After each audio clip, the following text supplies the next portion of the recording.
Hello, I am Asa, and welcome to the series I like to call School Queries, where instead of an actual presentation, I make an entire video out of it. Today's topic is very simple.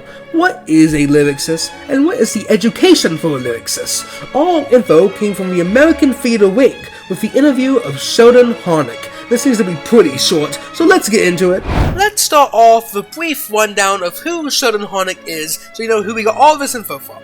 Sheldon Harnick is a well-known lyricist who has worked on many musicals. Most famously, he worked on the classic Fiddler on the Roof. When he was young, his mom wrote verses, and him and his sister both picked up on that habit.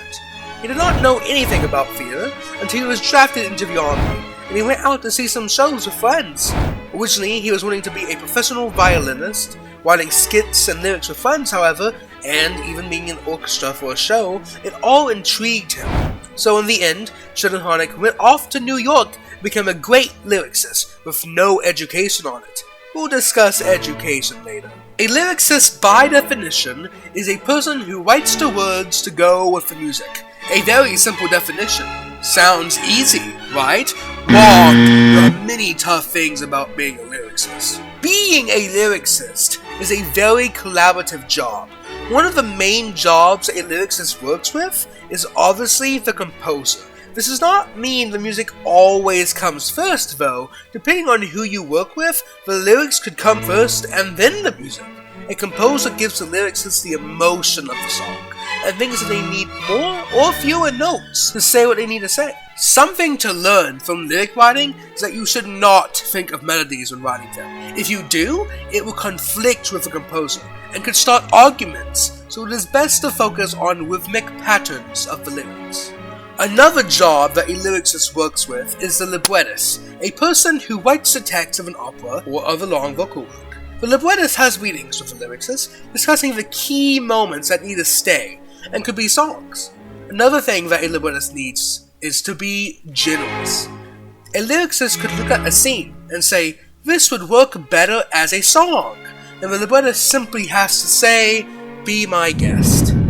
Education is very simple for lyricists. There is now classes and programs that colleges provide, now with theater being a more recognized profession. There used to not be any, but now there are for people who want to be lyricists for theater. Sheldon Harnick, however, says something which is very true for many professions. Some people are just born with the gift of writing lyrics. He says you can give pointers and tips, but it is something someone is just gifted with. There are two books that can help out with lyric writing: the Rhyming Dictionary and the Thesaurus. The Rhyming Dictionary gives you words that match with the sound you need, and the Thesaurus helps replace adjectives with more or fewer vowels, which are both very useful tools that you can use to help write your lyrics. So yeah, that is lyricists in under 4 minutes, a very collaborative profession where you need other people to help you out. As someone who has wrote songs and released one, I am definitely going to use this info to help me out. There is obviously so much more to lyric writing, and I recommend going to watch the full interview. It will be in the description. Thank you for watching. In the next video on my other series, Theatrical Mysteries, we got some magic to do. Anyways, bye bye.